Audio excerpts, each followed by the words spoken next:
Welcome to రాజనీతి. మాజీ మంత్రి వైఎస్ఆర్ కాంగ్రెస్ పార్టీ నాయకురాలు విడదల రజనీ గారు మొన్న మధ్య పోలీసుల మీద గొడవ పెట్టుకున్నారు.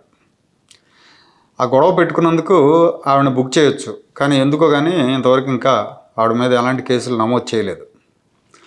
ఆవిడ పిఏ శ్రీకాంత్ రెడ్డి అనే అతను వైసీపీ అధికారంలో ఉన్నప్పుడు రత్నారెడ్డి అనే వ్యక్తి దగ్గర కోడిగుడ్ల కాంట్రాక్ట్ ఇప్పిస్తానని చెప్పి 25 లక్షల రూపాయలు డబ్బులు తీసుకున్నాడు. నా దగ్గర డబ్బులు తీసుకున్నాడు, నాకు కాంట్రాక్ట్ ఇప్పించలేదు, నా డబ్బులు వెనక్కి ఇమ్మంటే ఇవ్వలేదు, నన్ను ఇబ్బంది పెట్టాడని రత్నారెడ్డి పోలీసులకు ఫిర్యాదు చేశారు. సో ఈ శ్రీకాంత్ రెడ్డిని అరెస్ట్ చేయడానికి పోలీసులు వెళ్ళినప్పుడు విడదల రజనీ సీన్ క్రియేట్ చేశారు. అక్కడ తన కారులోనే దాచిపెట్టి ఈ శ్రీకాంత్ రెడ్డిని తన కారును టచ్ చేస్తే ఊరుకోనని పోలీసులను బెదిరించారు. సిఐకి వార్నింగ్లు ఇచ్చారు. పోలీసుల విధులను అడ్డుకున్నారు, వాళ్ళ మీద దౌర్జన్యం చేశారు, నోటికి పని చెప్పారు, కారు తీయమని డ్రైవర్ని ఆదేశించారు. పోలీసులు తీవ్రంగా హెచ్చరించడంతో డ్రైవర్ కారు తీయలేదు ముందు, కానీ అతను బయటికి రాలా, కారులోనే ఉన్నాడు. మొత్తానికి ఆవిడే దగ్గరుండి పోలీస్ స్టేషన్కి తీసుకెళ్ళింది. ఇక్కడ దౌర్జన్యం చేసింది విడదల రజనీ అయితే పోలీసులే రజనీ మీద దౌర్జన్యం చేశారు, ఒక మహిళ మీద దౌర్జన్యం చేస్తారా అని వైసీపీ నేతలు విమర్శలు గుప్పించారు. మహిళోద్ధారకుడు పేర్ని నాని గారు అయితే రజనీతో కలిసి ప్రెస్ మీట్ పెట్టారు. ప్రెస్ మీట్ పెట్టి కారులోంచి రజనీని లాగి బయటికి పడేశారని మాట్లాడాడు ఆయన. ఇదేనా మహిళలకు ఇచ్చే గౌరవం చంద్రబాబు నాయుడు ప్రభుత్వం అని మాట్లాడాడు ఆయన. ఇదే పేర్ని నాని భార్య జయప్రద అక్రమ రేషన్ బియ్యం కేసులో ఇరుక్కొని పరారీలో ఉన్నప్పుడు ముందస్తు బెయిల్ కోసం అప్లై చేసి ఆ బెయిల్ కోసం వెయిట్ చేస్తూ పరారీలో ఉన్నప్పుడు ఇదే పేర్ని నాని ప్రెస్ మీట్ పెట్టి చంద్రబాబు నాయుడు పెద్ద మనిషి, మహిళల జోలికి రాడు, మహిళల జోలికి వచ్చే చీప్ రాజకీయం ఆయన చేయడు, ఆయన వ్యక్తిత్వం వేరే అని మాట్లాడాడు. మహిళలపై కక్ష తీర్చుకునే వ్యక్తిత్వం కాదు అని ఆ రోజు మాట్లాడాడు. ఎందుకు మాట్లాడాడంటే తన భార్య మీద కేసు ఉంది, తన భార్య కోసం పోలీసులు గాలిస్తారేమో, అరెస్ట్ చేస్తారేమో అనే భయానికి చంద్రబాబు నాయుడు మహిళల జోలికి రాడని ఆయన పొగిడాడు. అదే నాని ఇప్పుడు చంద్రబాబు నాయుడు విడదల రజనీ మీదకి పోలీసులు పంపించాడని మాట్లాడుతున్నాడు. ఇప్పుడు ఆ కేసు భయం లేదు కాబట్టి యథేచ్ఛగా తన బుద్ధి బయట పెట్టుకున్నాడు. ఇక దొంగ సాక్షులు అయితే మాజీ మంత్రి విడదల రజనీ మీద దారుణంగా పోలీసులు బిహేవ్ చేశారు, లోకేష్ రెడ్ బుక్ రాజ్యాంగం నడుస్తుందని చెప్పి వాళ్ళు కథనాలు రాశారు. వాస్తవంగా అక్కడ ఏం జరిగిందో, ఎవరిని బెదిరించారో స్పష్టంగా వీడియోలు ఉన్నాయి. ఆ వీడియోలు ఇప్పుడు బయటకు కూడా వచ్చినాయి. కావాలంటే చూడండి, ఒక 1 మినిట్ బిట్ చూపిస్తాం మీకు. ఇది కరెక్ట్ కాదు. మేము ముద్దాయి కోసం వెళ్తాం మేడం. అవసరం లేదు. రండి, నేను కూడా మీ ఎమ్మెల్యే గారి ఇంటికి వస్తాను. రండి,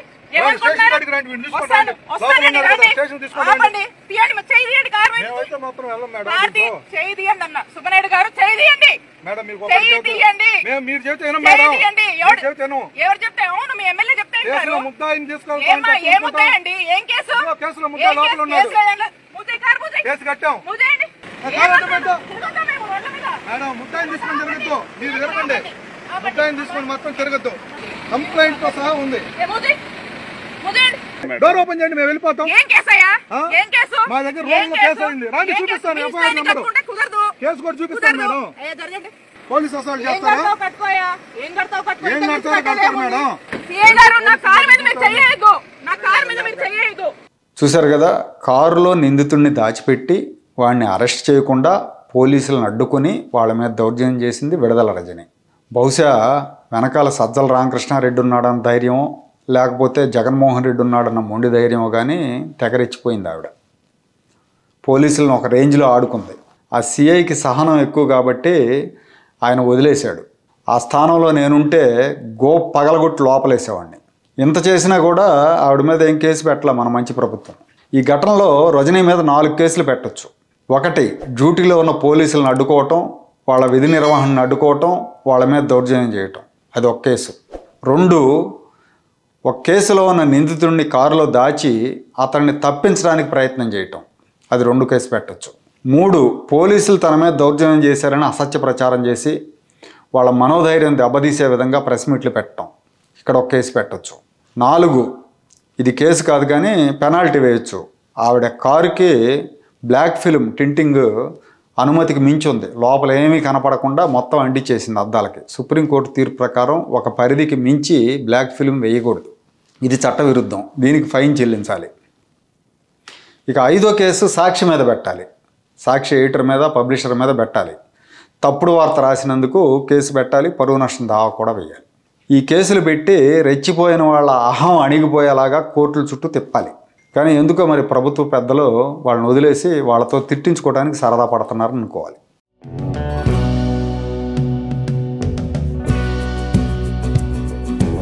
Like, share and subscribe to Rajaniti channel.